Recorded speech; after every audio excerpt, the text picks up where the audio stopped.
नमस्ते। हिंदी परियोजना में आप सभी का स्वागत है। आज मैं और मेरे दोस्त मिलकर हिंदी साहित्य के कुछ प्रसिद्ध लेखक एवं कवियों का परिचय आप सबके सामने प्रस्तुत करने जा रहे हैं। आशा करती हूँ आप सभी को ये वीडियो पसंद आएगा। तो चलिए शुरू करते हैं।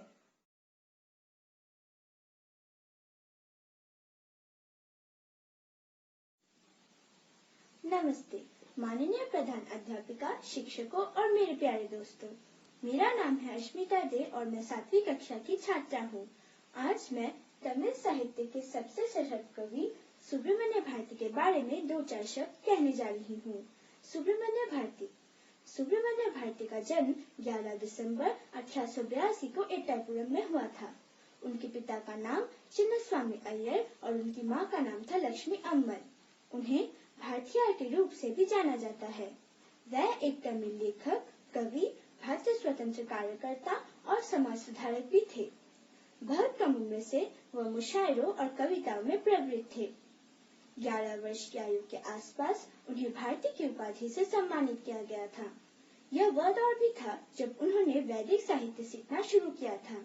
उनकी 3 सबसे प्रमुख रचनाएं कुइलपट्टू, पांचाली शब्दम और करुलपट्टू 1912 के दौरान रचना की गई थी।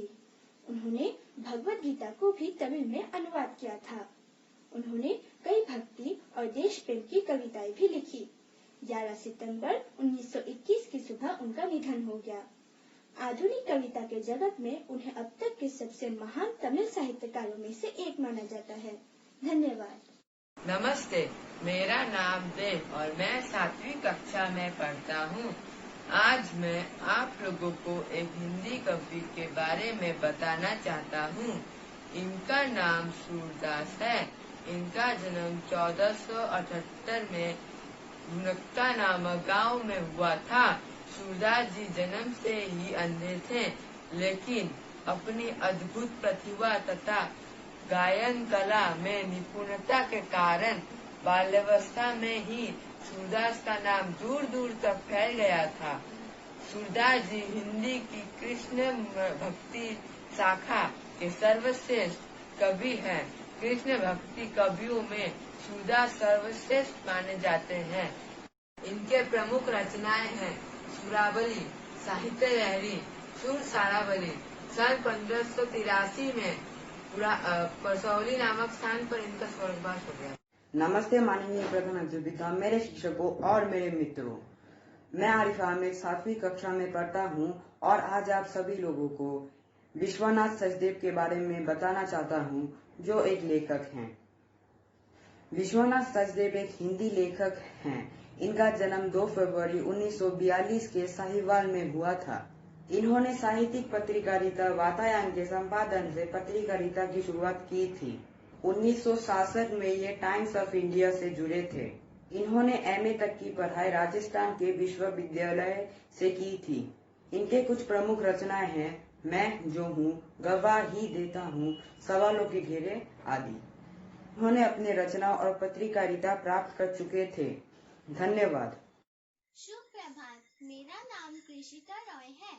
मैं 7वीं कक्षा में पढ़ती हूँ। मेरा स्कूल का नाम हैप्पी कॉन्वेंट स्कूल है। आज मैं कवि कालिदास जी का जीवन परिचय और उनकी रचनाओं के बारे में कुछ कहना चाहती हूँ। कालिदास एक महान कवि और नाटककार ही नहीं, बल्कि वे संस्कृत भाषा के विद्वान भी थे। वे भारत के श्रेष्ठ कवियों में से एक थे। उन्होंने भारत की पौराणिक कथाओं और दर्शन को आधार मानकर सुंदर, सरल और अलंकार युक्त भाषा में अपनी रचनाएं की और अपनी रचनाओं के माध्यम से भारत को एक नई दिशा देने की कोशिश की थे। उनकी रचनाओं में साहित्य के साथ साथ ऐतिहासिक महत्व भी है। कालिदास जी को उनकी 7 रचनाओं की वजह से सबसे ज्यादा ख्याति मिली है। वे 7 रचनाएं हैं। 4 काव्य ग्रंथ प्रसिद्ध है। महाकाव्य रघुवंश कुमार संभव, खंड काव्य मेघदूत, ऋतु संहार। 3 नाटक प्रसिद्ध है। अभिज्ञान शकुंतला, मालविकाग्निमित्र और विक्रमोर्वशीय। इन रचनाओं की वजह से वे दुनिया के सर्वश्रेष्ठ कवि हैं। कालिदास जी द्वारा लिखी कुछ अन्य रचनाएं हैं श्यामा दंडकम, श्रृंगार सस्वतम आदि।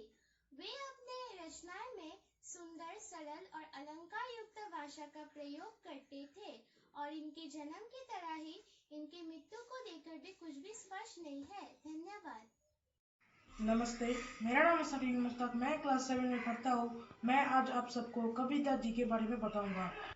हम सब जानते हैं कि कबीरदास जी एक हिंदी कवि थे। उनका जन्म सन 1398 में काशी में हुआ था, पर कुछ इतिहासकारों के मुताबिक उनका जन्म 1440 में हुआ था। कबीरदास जी एक संत और समाज सुधारक भी थे। उन्होंने हिंदू मुस्लिम दोनों जातियों को एक साथ जोड़ने का प्रयास किया और धर्म के झूठे शानों पर जमकर प्रहार किया। अंत में उन्होंने 1518 को मागर नामक जगह पर देहांत दिया था। नमस्कार माननीय प्रधान अध्यापिका और शिक्षकों, मेरा नाम है कुमार विश्वदीप राय और मैं 7वीं कक्षा में पढ़ता हूँ। आज मैं मुंशी प्रेमचंद जी के विषय में 2-4 शब्द कहने जा रहा हूँ। मुंशी प्रेमचंद जी का जन्म 31 जुलाई 1880 में हुआ था। उनका नाम धनपत राव रखा गया था। उनके पिता का नाम अजय राय और उनके माँ का नाम आनंदी देवी थी। प्रेमचंद जी एक सरकारी स्कूल में शिक्षक थे। उनकी पहली प्रकाशित कहानी दुनिया की अनमोल रतन थी तथा उपन्यास के क्षेत्रों में 1928 से 1927 तक के कालखंड को प्रेमचंद युग कहा जाता है। उन्होंने अपने दौर की सभी प्रमुख पत्रिकाएं हिंदी और उर्दू में प्रकाशित की थी। 1914 में मुंशी प्रेमचंद ने हिंदी में लिखना शुरू कर दिया था।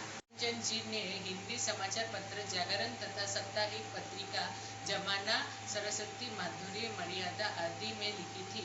1937 8 अक्टूबर को वाराणसी में मुंशी प्रेमचंद जी की देहांत हो गई।